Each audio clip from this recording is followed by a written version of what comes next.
In this video, we will analyze when a class requires to have static methods, what are the restrictions on static methods, and how they can be used. So a class can also have static methods. एक static method जो आप लोगों ने commonly देखा है वो main method है, इसको static define किया जाता है. Static methods हम क्यों बनाते हैं? सबसे बड़ा advantage static method को बनाने का ये है कि they can be used using the class name. ठीक है, जैसे मैंने आपको स्टैटिक मेंबर्स में बताया कि we can, because static members they belong to class, so we can access the static data members using the class name. Similarly static methods को भी क्लास नेम के साथ इन्वोक किया जा सकता है. इसका मतलब ये है कि स्टैटिक मेथड्स जो हैं उनको ऑब्जेक्ट बनाए बगैर कॉल किया जा सकता है. सो वो मेथड्स जिनको कुछ ऐसे मेथड जिनकी इन्वोकेशन जो है वो ऑब्जेक्ट क्रिएशन पे डिपेंडेंट नहीं है, उनको स्टैटिक डिक्लेयर किया जा सकता है. स्टैटिक बनाने के लिए हम स्टैटिक कीवर्ड यूज़ करते हैं ऑब्जेक्ट हेडर के अंदर, फंक्शन हेडर के अंदर, और उस मेथड को हम रनर से क्लास नेम के थ्रू कॉल कर लेते हैं. अब इसमें सबसे बड़ा क्वेश्चन ये है कि कौन से मेथड जो हैं उनको स्टैटिक डिक्लेयर करना चाहिए, right? But for example, you have a class and you are writing methods, so which methods they qualify to be declared as static? Generally जो हमारे पास स्टैंडर्ड लाइब्रेरी फंक्शंस होते हैं, जैसे कि मैथ लाइब्रेरी फंक्शंस हैं, उनको स्टैटिक लिखा जाता है. जैसे आप लोगों ने नोटिस भी किया होगा कि जब आप मैथ के फंक्शंस कॉल कर रहे होते हो तो आप ऑब्जेक्ट नहीं बना रहे होते, directly class name dot function जैसे math dot power, math dot sine, इस तरह यूज़ कर रहे होते हो. एक एग्जाम्पल देखते हैं, उससे आपको अंडरस्टैंड होगा कि कौन से ऐसे फंक्शंस होते हैं जो कि स्टैटिक डिक्लेयर होने चाहिए. This is a class by the name comparator. इस क्लास का पर्पस ये है कि ये यूज़र को प्रोवाइड करे कंपैरिजन के मेथड्स, यानी यूज़र इस क्लास के मेथड्स को यूज़ करके इंटीजर्स और स्ट्रिंग्स को आपस में कंपेयर कर सके, उनकी बड़ा देख सके कौन बड़ा है और कौन सा छोटा है. यानी basically it's a class that provides user some code through which he can compare integers or strings, right? So इसके अंदर देखें, क्लास का नेम कंपैरेटर है, इसमें एक फंक्शन है मैक्स, दो इंटीजर्स ये रिसीव करता है और बड़े इंटीजर को रिटर्न कर देता है. इस फंक्शन को मैंने स्टैटिक डिक्लेयर किया है बिकॉज यहाँ पर ये स्टैटिक डाटा कीवर्ड लिखा हुआ है. उसके बाद हमारे पास एक और फंक्शन है मैक्स ओवरलोडेड है, इसके अंदर दो स्ट्रिंग्स रिसीव कर रहा है और जो बड़ी स्ट्रिंग है उसको ये रिटर्न कर देता है. ये भी एक स्टैटिक फंक्शन. अब कॉल कैसे कर सकते हैं हम इनको कि let's say I have these 3 strings और दीज 2 इंटीजर्स.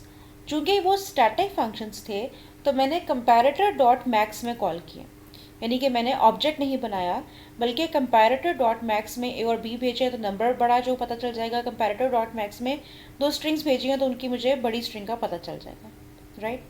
अब यहाँ ये एनालाइज करने की ज़रूरत है कि क्यों इन मेथड्स के पीछे मैंने स्टैटिक कीवर्ड लिखा है, इनको मैंने नॉन स्टैटिक ही क्यों नहीं बना दिया.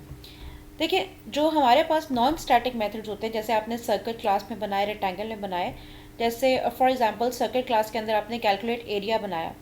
कैलकुलेट एरिया जो है वो ऑब्जेक्ट डिपेंडेंट है, यानी जिस ऑब्जेक्ट का जितना रेडियस होगा उतना वो आपको एरिया दिखाएगा, वो रेडियस डाटा मेंबर पे काम करता है. ये जो हेल्पर फंक्शन है, जिस तरह ये कंपैरेटर क्लास है, ये डेटा क्लास डेटा डिपेंडेंट नहीं है या ऑब्जेक्ट डेटा डिपेंडेंट नहीं है, बल्कि ये एक हेल्प प्रोवाइड करे. It takes some values from the client side, it compute some processing और आंसर आपको रिटर्न करके दे रहा है. इसी तरह मैथ के फंक्शन जो मैंने आपको पहले एग्जांपल दी, दे टेक वैल्यू, जैसे पावर फंक्शन है वो आपसे 2 चीज़ें मांगता है, आप बेस प्रोवाइड करते हैं, एक्सपोनेंट आपको आंसर दे देता है. तो डेटा क्लास डेटा के ऊपर या ऑब्जेक्ट डेटा के ऊपर कोई ऑपरेशन नहीं है, बल्कि ये हेल्पर फंक्शंस हैं. तो इस तरह के फंक्शंस जो होते हैं उनको हम यूजुअली स्टैटिक डिफाइन करते हैं. चूँकि वो क्लास डेटा पे डिपेंडेंट नहीं है तो ऑब्जेक्ट बनाने की ज़रूरत ही नहीं है. ऑब्जेक्ट हम कब बनाते हैं? जब हमने एक मेमोरी के अंदर डेटा कॉपी जनरेट करनी हो और वो डेटा सिर्फ उस ऑब्जेक्ट को बिलोंग करता हो, और जब फंक्शन कॉल हो तो उसी ऑब्जेक्ट डेटा के ऊपर वो फंक्शन ऑपरेट करके आपको आंसर दे. हर ऑब्जेक्ट के लिए वही फंक्शन डिफरेंट आंसर देगा क्योंकि हर ऑब्जेक्ट का अपना डेटा है. बट ये जो हेल्पर फंक्शंस होते हैं, ये तो यूज़र वैल्यू लेते हैं, बस प्रोसेसिंग करते हैं आउटपुट, यानी इनपुट प्रोसेसिंग आउटपुट बेसिकली इनका फंक्शन होता है. तो ये इनकी क्लास डेटा पे डिपेंडेंसी नहीं होती और इनको कॉल करने के लिए ऑब्जेक्ट जनरेट करना ज़रूरी नहीं है, राइट? सो इस तरह के फंक्शंस जो कि यूजुअली हेल्पर फंक्शंस होते हैं उनको हम स्टैटिक डिक्लेयर करते हैं और उनको हम सिंपली क्लास नेम से कॉल कर लेते हैं.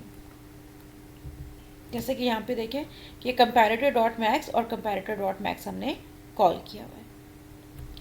Now if you understand static method declaration, और हम स्टैटिक मेथड्स कब बनाते हैं, किस केस में वो बनाए जा सकते हैं, अब हमें ये अंडरस्टैंड करने की ज़रूरत है कि स्टैटिक मेथड्स की जो बॉडी है, for example this is the brace, starting brace और एंडिंग ब्रेस, इसके ऊपर कुछ रिस्ट्रिक्शंस हैं। यानी यहाँ पर जो आप कोड लिखेंगे उसको कुछ रूल्स फॉलो करने होंगे, ठीक है। वो रूल्स क्यों हैं और वो क्या रूल्स हैं, लेट्स सी।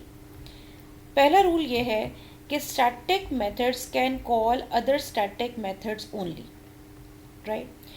नाउ ये रूल क्यों है कि स्टैटिक मेथड सिर्फ static, for example you have a class and in that class you have some static methods, some non-static methods, for example. So inside the static method you cannot call a non-static method. This is the rule. वजह क्या है इसकी? वजह ये है कि अगर static method है तो रनर से उसकी कॉल क्लास नेम पर आ सकती है, राइट। यानी आपने class name dot function call कर ली, जब आप उस फंक्शन के अंदर हैं, बॉडी के अंदर हैं, और वहाँ से आप एक नॉन स्टैटिक मेथड को कॉल करेंगे तो वो नॉन स्टैटिक मेथड जो होगा वो तो डेटा मेंबर पे ऑपरेट कर रहा होगा और कॉल रनर से जनरेट हुई हुई है क्लास नेम से, ठीक है। सो क्लास नेम से वो जो आपका नॉन स्टैटिक डेटा मेंबर है वो रिजॉल्व ही नहीं हो सकता, non static data member object पे डिपेंडेंट होता है। सो बेसिकली ये आपके पास सिंटैक्स एरर रहेगा कि आप you can not resolve the data as the call was generated from class name. So ये रूल है, ये सिंटैक्स एरर बना के कंपाइलर में इंसर्ट कर दिया गया है कि स्टैटिक मेथड के अंदर नॉन स्टैटिक मेथड को कॉल ही नहीं किया जा सकता, राइट। उसके बाद रूल नंबर 2 है they can only access static data, ठीक। अगेन इसकी रीज़न भी यही है कि अगर एक स्टैटिक मेथड के अंदर, अगेन मैं एग्जांपल दूंगी, अगर एक क्लास के अंदर स्टैटिक और नॉन स्टैटिक दोनों तरह के डेटा मेंबर्स हैं और आपने स्टैटिक मेथड बनाया और उसमें आप नॉन स्टैटिक डेटा को यूज़ करेंगे, कॉल जनरेट करेंगे रनर से आप क्लास नेम की, तो फिर वो जो आपके पास नॉन स्टैटिक डेटा है वो रिजॉल्व नहीं होगा क्योंकि वो हमेशा किसी ऑब्जेक्ट को बिलोंग कर रहा होता है, right. So non static data because वो ऑब्जेक्ट को बिलोंग करता है और स्टैटिक मेथड की कॉल क्लास नेम से जनरेट हो सकती है, अगेन रिजॉल्व एरर आएगा। तो again it's a syntax rule, और जो कि कंपाइलर में लिखा हुआ है, आप किसी भी स्टैटिक फंक्शन के अंदर अगर नॉन स्टैटिक डेटा एक्सेस करेंगे तो आपके पास एरर जनरेट होगा, but you must know the reason कि ये एरर क्यों जनरेट हो रहा है। थर्ड रूल कहता है कि they can not refer to this, super जो है वो इनहेरिटेंस में आपको बताऊंगी, they can not refer to this. You all know कि दिस का मतलब होता है द कॉलिंग ऑब्जेक्ट। जब भी हम दिस लिखते हैं तो this is resolve to the calling object. Now if you are again calling the static method using the class name, तो दिस की रिजॉल्व फिर यहाँ पर नहीं हो पाएगी और कंपाइलर यहाँ पर एरर जनरेट करेगा। Again it's a rule that you can not right this in a static method. If you are using this inside the static method, it will generate a syntax error.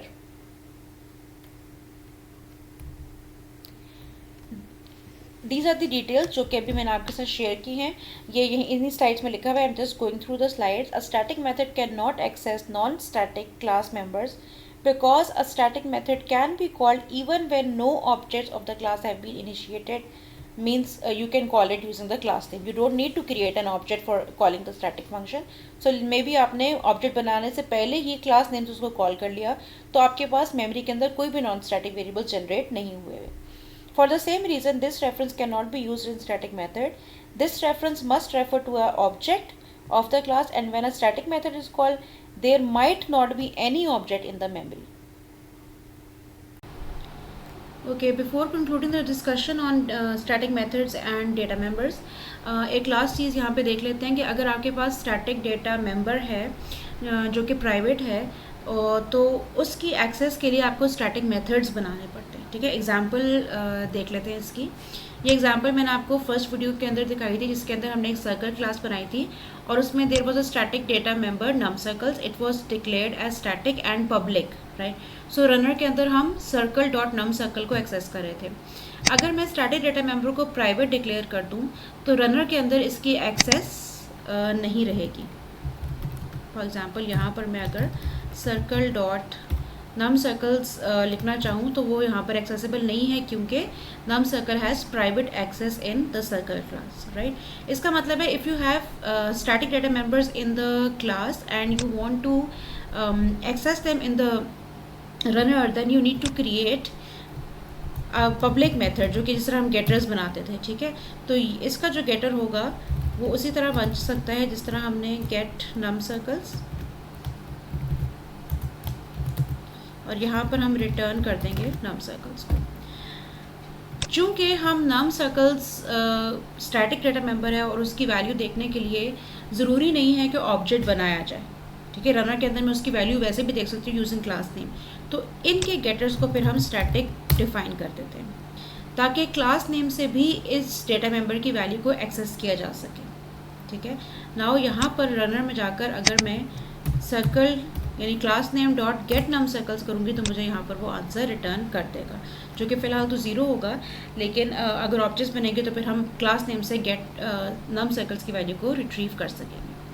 So if you have static data members in your class and those data members are to be declared private, then you can obviously for private data members you create set and get functions. It depends कि setter और getter required है या नहीं, लेकिन if you want to see तो आप getter बना सकते हैं और getter जो है वो आप static बना लें ताकि class name से भी इस data member को access करके इसकी value को देखा जा सके।